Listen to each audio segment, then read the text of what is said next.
Bismillahirrahmanirrahim. Assalamualaikum warahmatullahi wabarakatuh. Bismillahirrahmanirrahim. Bersyukur kepada Allah dengan mengucapkan Alhamdulillahirabbil alamin. Bersolawat kepada Rasulullah dengan mengucapkan Allahumma sholli ala Sayyidina Muhammad wa ala ali Sayyidina Muhammad. Alhamdulillahirabbil alamin. Kita masih dipertemukan kembali oleh Allah Subhanahu wa taala di dalam sosial media, dan itu merupakan media bagi kita untuk menjalin tali silaturahim, membangun ukhuwah Islamiyah yang semakin kuat, semakin kokoh ke depannya. Semoga dengan menjalin tali silaturahim di sini kita bisa membangun yang namanya persaudaraan yang semakin solid, menjaga juga persatuan yang semakin kuat. Amin ya rabbal alamin. Pada kesempatan kali ini, topik yang akan saya bahas yaitu bagian dari Asmaul Husna, yaitu Al-Qahhar. Jadi pembahasan kita pada kali ini yaitu topiknya Al-Qahhar. Al-Qahhar adalah salah satu Asmaul Husna yang berarti maha menundukkan atau maha mengalahkan. Jadi makna dari Al-Qahhar di situ maha menundukkan atau maha mengalahkan.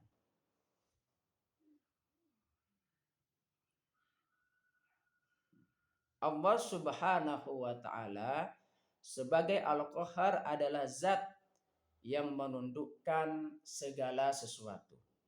Jadi semua ciptaan Allah Subhanahu wa taala yang ada di dunia dan juga yang ada di akhirat semuanya tunduk kepada Allah Subhanahu wa taala. Mengapa?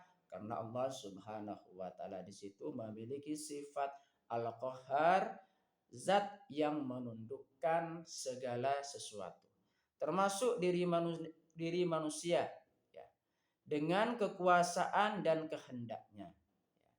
Jadi semua manusia, semua makhluk ciptaan Allah Subhanahu wa taala termasuk dunia ini tunduk kepada Allah Subhanahu wa taala. Dialah Allah Subhanahu wa taala zat yang menundukkan segala sesuatu. Dengan apa di situ? Dengan kekuasaannya dan juga dengan kehendaknya.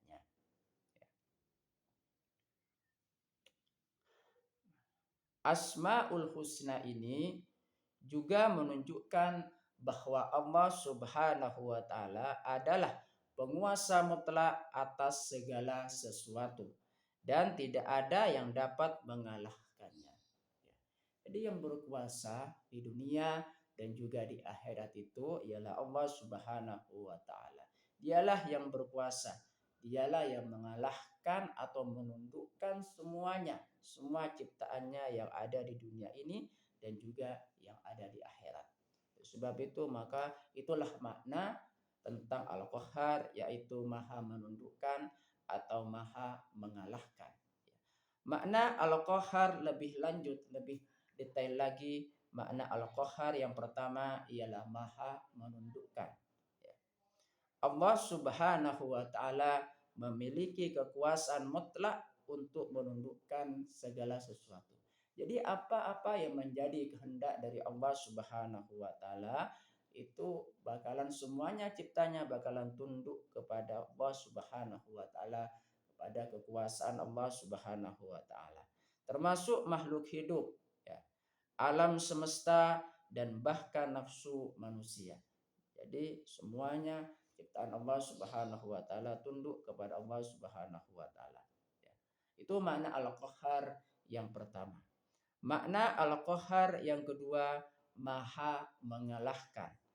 Allah Subhanahu wa taala mampu mengalahkan segala sesuatu yang menentang perintahnya. Ya. Termasuk kekuatan jahat dan orang-orang yang sombong. Jadi apa-apa yang ada di dunia ini semuanya tunduk kepada Allah Subhanahu wa taala. Semuanya juga kalah terhadap Allah Subhanahu wa taala. Kenapa?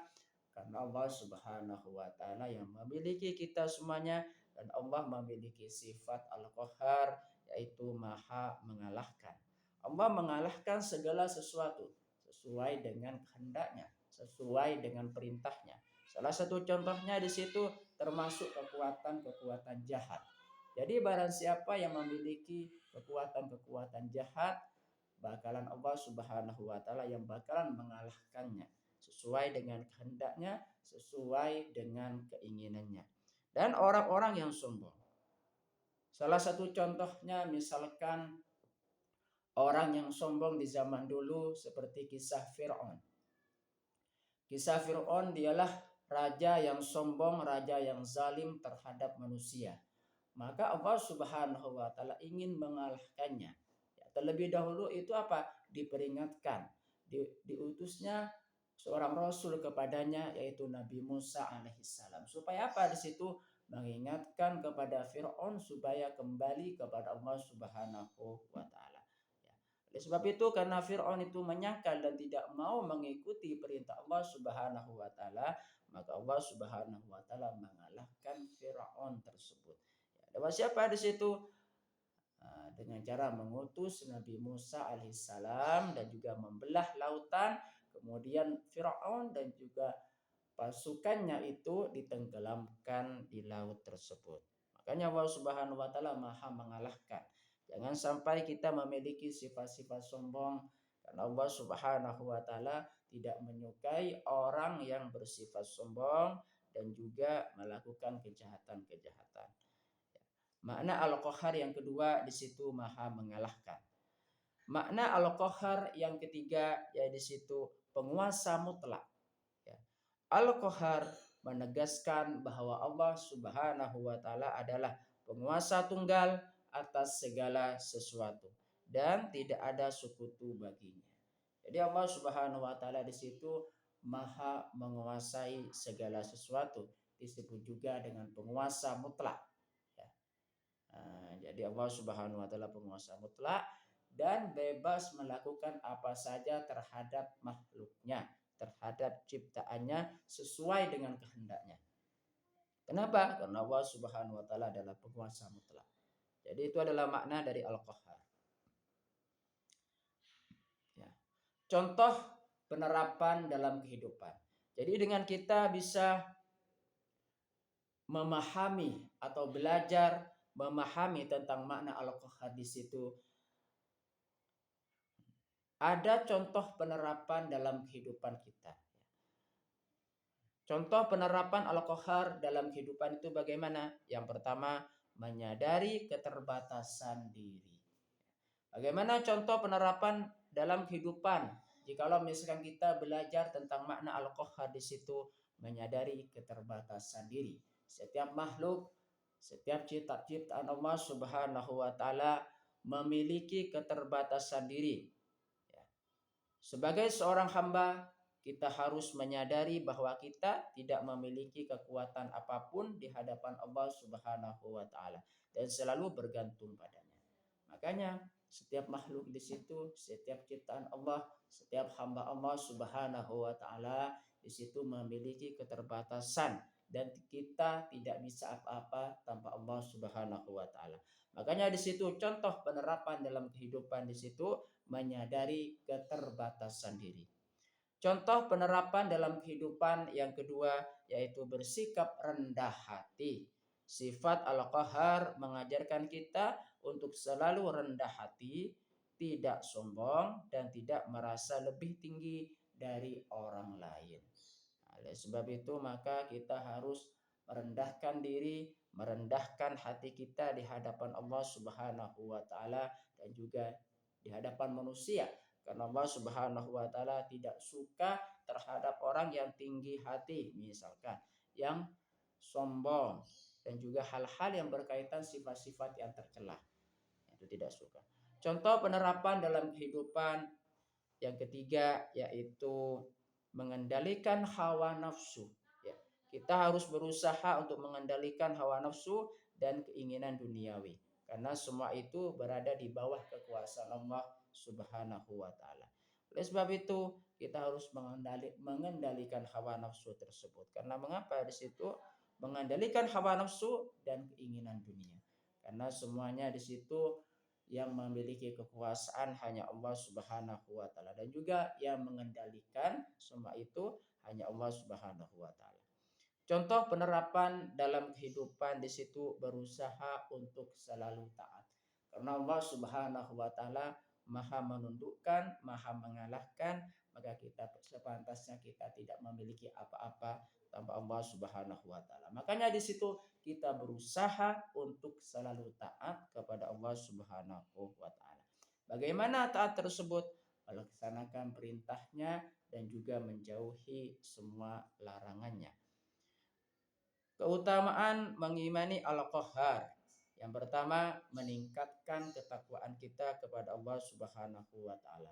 Dengan cara kita mengimani Al-Qahhar, maka kita bisa meningkatkan ketakwaan kita kepada Allah Subhanahu wa taala. Takwa, takut kepada Allah Subhanahu wa taala. Dengan memahami makna Al-Qahhar di situ, seorang muslim akan semakin bertakwa kepada Allah Subhanahu wa taala dan takut untuk melakukan perbuatan dosa. Nah, disitulah keutamaan kita mengimani Al-Qahhar. Keutamaan mengimani Al-Qahhar yang kedua, menjadi lebih tawadu.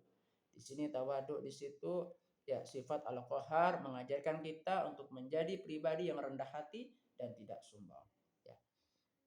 Disitulah keutamaan kita mengimani Al-Qahhar, menjadi pribadi yang rendah hati, menjadi pribadi yang tawadu dan juga tidak sombong. Itu penting sekali dalam menjalani kehidupan. Kalau misalkan kita berkaca lagi, membaca lagi tentang sejarah-sejarah di zaman dulu, bahwasanya ada raja-raja yang sombong yang hancur dengan kesombongannya. Oleh sebab itu penting sekali kita menjadi orang yang lebih tawadu lagi ya. Keutamaan mengimani Al-Qahhar yang ketiga, memperoleh ketenangan jiwa. Dengan menyandarkan diri kepada Allah Subhanahu wa taala sebagai Al-Qahhar, seorang muslim akan merasa lebih tenang dan tentram dalam menjalani kehidupan. Di situ ya. Memperoleh ketenangan jiwa di situ penting sekali, dan kita harus tenang setiap saat jiwa dan juga raga kita. Makanya di situ kita belajar memahami makna Al-Qahhar di situ, dan juga makna pada situ memiliki keutamaan kita mengimani Al-Qahhar tersebut. Ya, terdapat keutamaan yang pertama, keutamanya meningkatkan ketakwaan, yang kedua menjadi lebih tawadu, yang ketiga memperoleh ketenangan. Berkaitan dengan sifat Al-Qahhar, Allah Subhanahu wa taala sudah berfirman di dalam Quran surah Ar-Ra'd ayat 17 ya. Nah, surat Ar-Ra'd di situ ayat 17.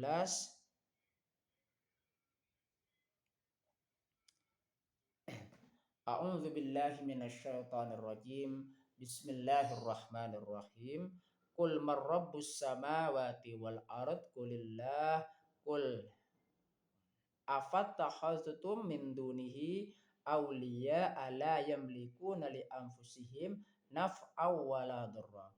Qul hal yastawil a'ma wal basir am hal tastawil dhulumat wan nur am ja'alu lillahi syuraka'a khalaqu ka khalqihi fatashabahal khalqu alaihim qulillahu khaliqu kulli syai'in wa huwal wahidul qahhar. Artinya, katakanlah Nabi Muhammad SAW, siapakah Tuhan langit dan bumi? Katakanlah Allah. Katakanlah, pantaskah kamu menjadikan selain Dia sebagai pelindung, padahal mereka tidak kuasa mendatangkan manfaat maupun menolak mudarat bagi dirinya sendiri. Katakanlah, apakah sama orang yang buta dengan orang yang dapat melihat? Atau samakah kegelapan dengan cahaya? Atau apakah mereka menjadikan sekutu-sekutu bagi Allah yang diyakini dapat menciptakan seperti ciptaannya, sehingga kedua ciptaan itu serupa menurut pandangan mereka? Katakanlah Allah pencipta segala sesuatu dan dialah yang Maha Esa lagi Maha Perkasa. Ya. Jadi ini mengajarkan kepada kita bahwasanya Allah Subhanahu wa taala di situ sangat berkuasa sekali, ya. Ya, sangat berkuasa, maha kuasa, dialah maha perkasa, dialah maha menundukkan dan juga maha mengalahkan terhadap segala sesuatu. Karena dialah yang bisa memberikan manfaat terhadap makhluknya dan juga bisa memberikan mudarat atau menghindarkan mudarat dari makhluknya tersebut. Oleh sebab itu kita sebagai ciptaan Allah Subhanahu wa taala, makhluk ciptaan Allah Subhanahu wa taala yaitu manusia, harus kita pantas taat dan juga patuh kepada Allah Subhanahu wa taala karena kita tidak bisa apa-apa tanpa Allah Subhanahu wa taala. Terima kasih atas perhatiannya. Semoga ini menjadi perantara kita semakin dekat kepada Allah Subhanahu wa taala dan juga Rasulnya. Amin ya rabbal alamin. Sebelum saya tutup, mari kita ngirim Fatihah dulu kepada baginda Rasulullah sallallahu alaihi wasallam, ila hadratin Nabi Mustafa Muhammadin sallallahu alaihi wasallam wa ala alihi wa ashabihi wa azwajihi wa dzurriyyatihi wa ahli baitihi wa liman dakhala fi baiti ajmain. Kullu syai'in lillahi lahumul Fatihah. A'udzu billahi minasyaitonir rajim. Bismillahirrahmanirrahim. Alhamdulillahirabbil alamin. Arrahmanir rahim. Maliki yaumiddin. Iyyaka na'budu wa iyyaka nasta'in. Ihdinas siratal mustaqim. Siratal ladzina an'amta 'alaihim ghairil maghdubi 'alaihim waladdallin. Fatihah yang selanjutnya, mari kita ngirim Fatihah kepada kedua orang tua kita semuanya, guru-guru kita semuanya, kaum muslimin muslimat, mukminin mukminat, semoga diteguhkan Islam dan juga iman kita oleh Allah Subhanahu wa taala dan dikabulkan hajat-hajat kita oleh Allah Subhanahu wa taala. Dan semoga ini menjadi perantara kita semakin dekat kepada Allah Subhanahu wa taala dan juga Rasulnya. Amin ya rabbal alamin. Al-Fatihah. A'udzu billahi minasyaitonir rajim. Bismillahirrahmanirrahim. Alhamdulillahirabbil alamin. Arrahmanir rahim. Maliki yaumiddin. Iyyaka na'budu wa iyyaka nasta'in. Ihdinas siratal mustaqim. Siratal ladzina an'amta 'alaihim ghairil maghdubi 'alaihim waladdallin. Terima kasih saya sampaikan kepada kalian yang sudah berpartisipasi di dalam channel saya. Semoga ini menjadi perantara kita semakin dekat kepada Allah Subhanahu wa taala dan juga Rasulnya. Assalamualaikum warahmatullahi wabarakatuh.